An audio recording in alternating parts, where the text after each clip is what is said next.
जी, आज हम कर रहे हैं एडिशनल परफॉर्मेंस मेजरमेंट।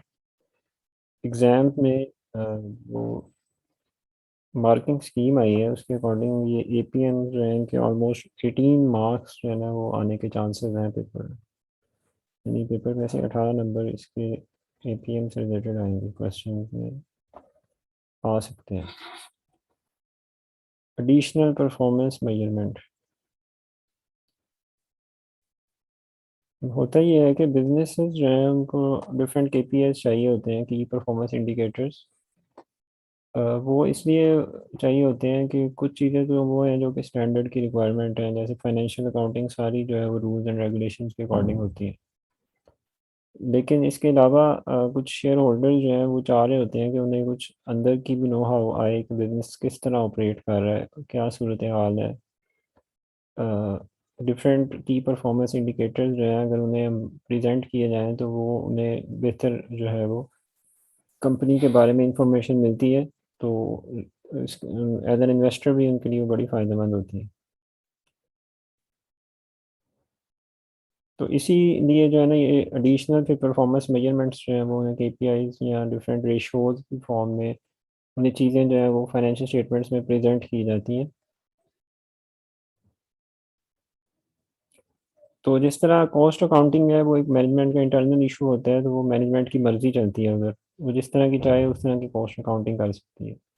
इसी तरह ये एडिशनल परफॉर्मेंस मेजरमेंट जो है इस पे भी अभी तक कोई रूल्स एंड रेगुलेशन ऐसे अप्लाई नहीं होते, ये भी कंपनी की मर्ज़ी है कि वो जो परफॉर्मेंस मेजरमेंट्स दिखाना चाहे, केपीआई शो करना चाहे फाइनेंशियल स्टेटमेंट्स में वो शो कर सकती है। लेकिन अब कुछ रिक्वायरमेंट्स हैं कि कहाँ शो कर सकती है, किस जगह पे शो कर सकती है और किस तरह शो करे, तो वो एक बेस्ट प्रैक्टिसेस हैं वो अब कुछ चीज़ें आना शुरू हो गई हैं। लेकिन इससे पहले जो है अभी तक जो कोई रूल्स एंड रेगुलेशंस इससे रिलेटेड एग्जिस्ट नहीं कर रहे। अच्छा ये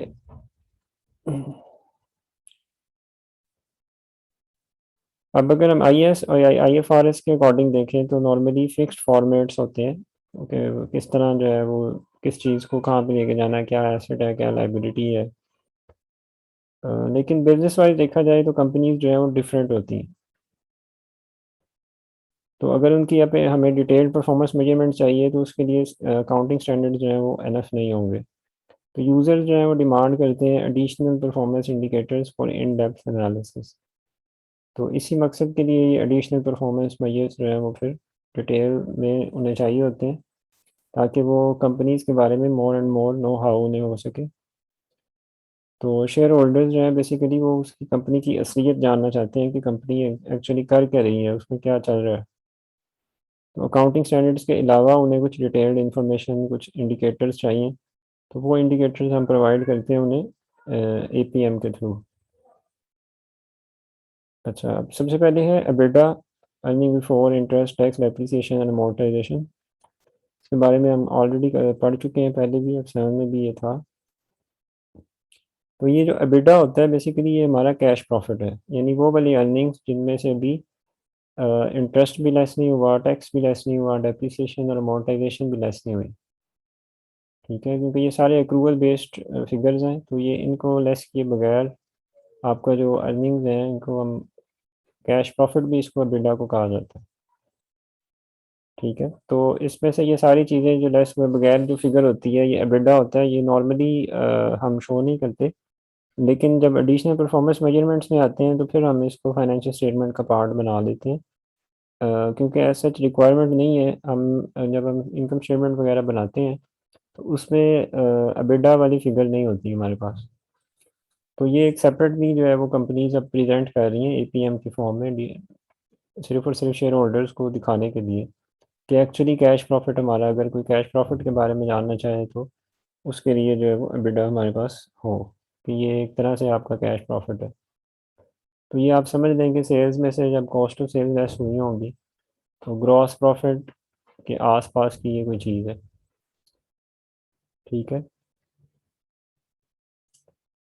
अच्छा, अब इसके कुछ एडवांटेजेस हैं जिन पे अभी हम बात करेंगे। सिर्फ और सिर्फ एडवांटेजेस को अगर देखते हैं तो अब जो इंटरेस्ट है, इंटरेस्ट की अगर हम बात करें तो डिफरेंट कंपनीज़ जो हैं उनके डिफरेंट गियरिंग्स होती हैं।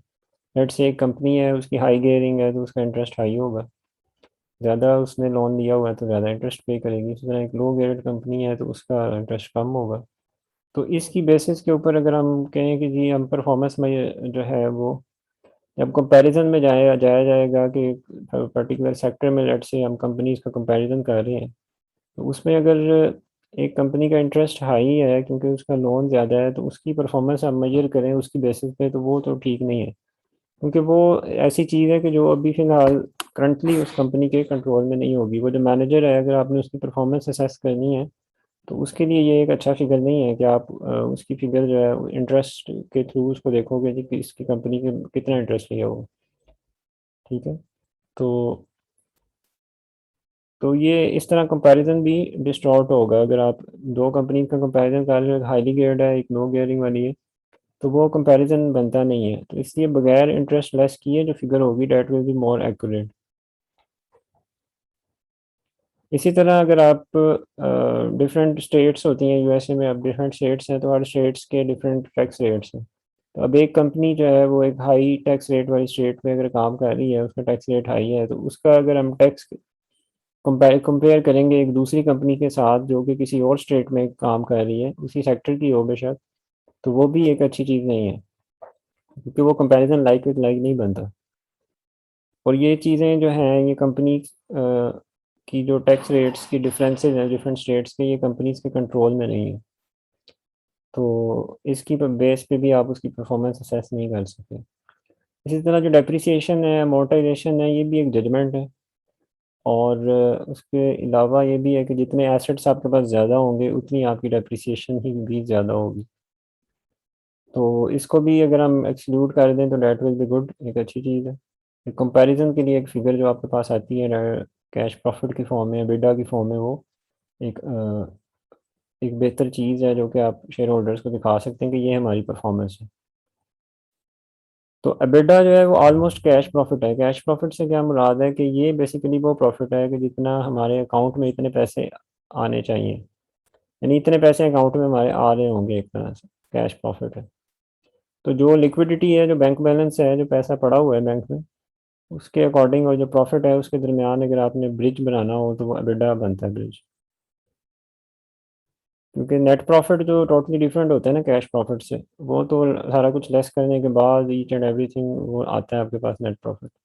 तो अगर किसी ने लिक्विडिटी का कंपैरिजन करना हो कि प्रॉफिट कितना आया, लिक्विडिटी उसके हिसाब से देखनी हो कि बैंक में क्या पड़ा है, बैंक बैलेंस, तो उसके लिए फिर ये एबिटा की फिगर जो है वो एक अच्छा ब्रिज बन जाता है, दोनों फिगर्स को कंपेयर करने के लिए ईजी हो जाता है। और इंटरनल मैनेजमेंट जो है वो भी एबिटा को यूज़ करती है, इसको वो भी इसके ऊपर नज़र रखती है। तो एडवांटेजेस पे आ जाते हैं। तो सबसे बड़ा एडवांटेज तो ये है एबिटा को शो करने का कि जो कई ऐसे लोग हैं जो कि गूगल अकाउंटिंग का उन्हें नहीं पता, तो वो बेसिकली जा रहे होते हैं कि आपका कैश प्रॉफिट कितना आया, तो वो अगर इस तरह की कोई फिगर मांगे तो उनके उनको ये समझाना है, एबिटा एबिटा समझाना उनको ज़रा इजी हो जाएगा। तो एक तरह से ये जैसे भी हमने बात की है कि it is a bridge between liquidity and profitability, कि ऑलमोस्ट कैश प्रॉफिट है कि इतने पैसे अकाउंट में आ रहे होंगे एबिटा। तो अगर किसी ने प्रॉफिट का और लिक्विडिटी का कंपैरिजन या उस तक ब्रिजिंग करनी हो, पहुंचना हो, तो पता करना चाह रहा है कि जो प्रॉफिट आ रहा है वो लिक्विडिटी के अकॉर्डिंग इतना ही प्रॉफिट आया, तो वो एबिटा की फिगर को इस्तेमाल करके जो है वो देख सकता है कि प्रॉफिट क्या है। दूसरा, जब आप इसमें से सारी एस्टिमेशन रिमूव कर दोगे, डेप्रिसिएशन, अमोर्टाइजेशन, तो एक इसमें एस्टिमेशन जो है वो लेस हो जाएगी, less estimation is involve. Also ये मैनेज इंटरनल मैनेजमेंट अपनी अकाउंटिंग के पर्पज़ के लिए भी इसको यूज़ करती है, वो भी इससे जो है प्रॉफिट वगैरह निकालते हैं। दूसरा, ये कंट्रोलेबल भी है क्योंकि आपकी सेल्स है तो वो सेल्स जितनी आप चाहें बढ़ा भी सकते हैं, कम भी कर सकते हैं।